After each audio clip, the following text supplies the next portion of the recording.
tentang surat Wadduha. Apakah dalam surat duha mesti membaca surat Wadduha atau boleh surah-surah yang lainnya? Tidak ada kemestian membaca surat Ad-Duha.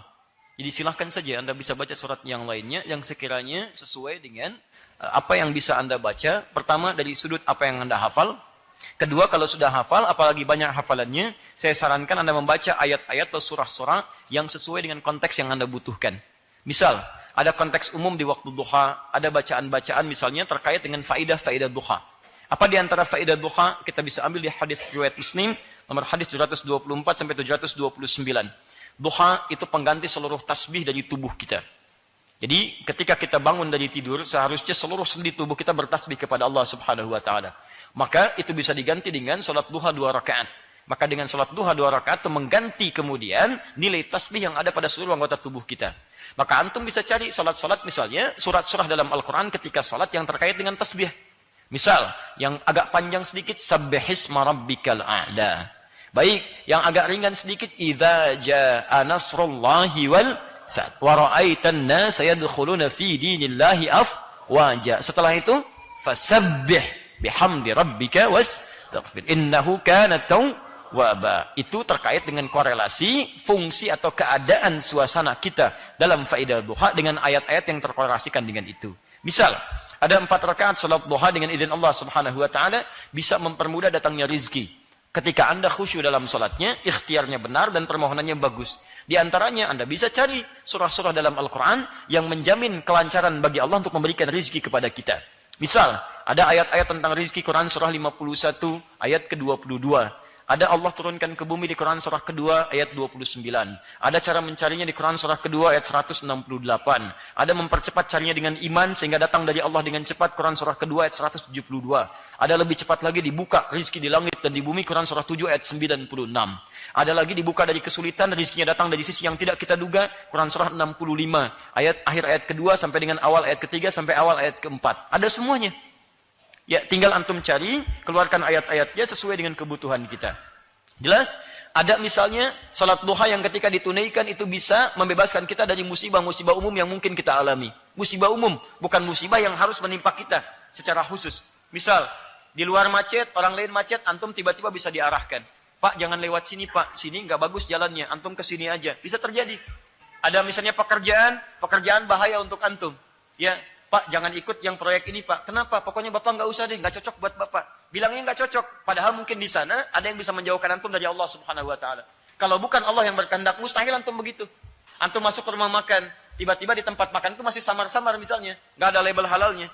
Taunya masuk aja makan mie, Masya Allah. Begitu sudah selesai makan, antum tanya, Pak, enak sekali. Oh iya, kan pakai minyak babi, misalnya.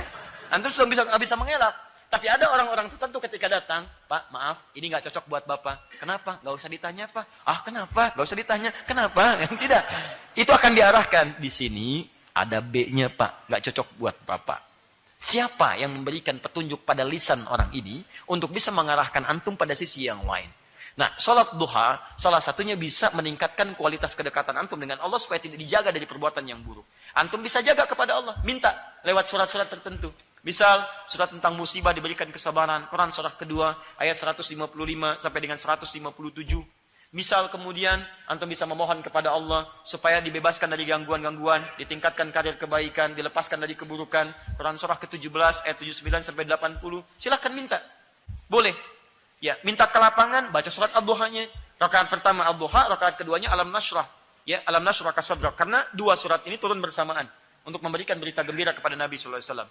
Ya, dan ini dahsyat sekali.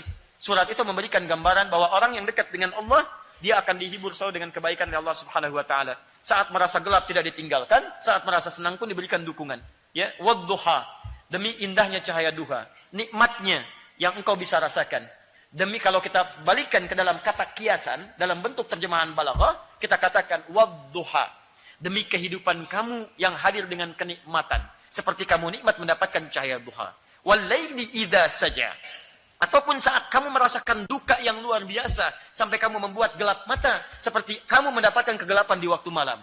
Ma wadda'aka rabbuka wa ma qala, yakinkan pada dirimu dalam suasana nikmat ataupun kamu gelap, saya tidak akan pernah meninggalkanmu, kata Allah. Jelas ya? Jadi kalau antum bacakan kalimat-kalimat itu, mohonkan kepada Allah, pahami artinya, rasakan dahsyat maknanya, maka ketika antum mohonkan dengan bahasa yang kuat, disitulah kalimat Allah diberikan kemudian jawaban-jawaban terbaiknya. Paham sampai sini? Taib. Witir setelah tahajud, boleh. Boleh. Ya, dan itu dianjurkan setelah selesai tahajud, antum witir. Dalilnya banyak di sini. Misal hadis riwayat Muslim, nomor hadis 749 dari Ibnu Umar radhiyallahu taala anhuma. Kata Nabi, salatul laili mathna mathna. Kalau Anda ingin tunaikan salat malam, maka tunaikanlah mulai dengan 2 rakaat dulu. Nabi memberikan gambaran pada pemula ingin salat malam. Ayo, jangan dulu langsung 11, tidak, mulai 2 dulu. Tingkatkan 2 lagi, tingkatkan 2 lagi.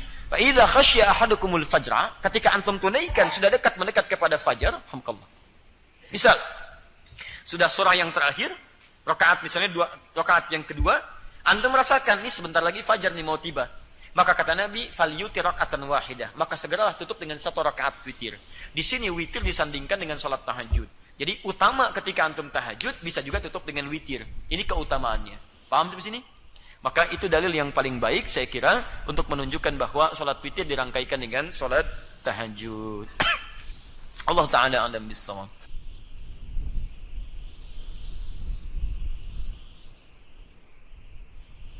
Kata Nabi, salatul laili mathna mathna. Kalau Anda ingin tunaikan salat malam, maka tunaikanlah mulai dengan 2 rakaat dulu. Nabi memberikan gambaran pada pemula ingin salat malam. Ayo, jangan dulu langsung 11, tidak, mulai 2 dulu. Tingkatkan 2 lagi, tingkatkan 2 lagi. Fa idza khasya ahadukumul fajra, ketika antum tunaikan sudah mendekat kepada fajar, hamdallah. Misal sudah surah yang terakhir, rakaat misalnya 2 rakaat yang kedua, antum merasakan ini sebentar lagi fajar nih mau tiba. Maka kata Nabi, falyutir raka'atan wahidah, maka segeralah tutup dengan 1 rakaat witir. Di sini witir disandingkan dengan salat tahajud. Jadi utama ketika antum tahajud bisa juga tutup dengan witir. Ini keutamaannya. Paham sampai sini? Maka itu dalil yang paling baik saya kira untuk menunjukkan bahwa salat witir dirangkaikan dengan salat tahajud. Allah taala a'lam bissawab.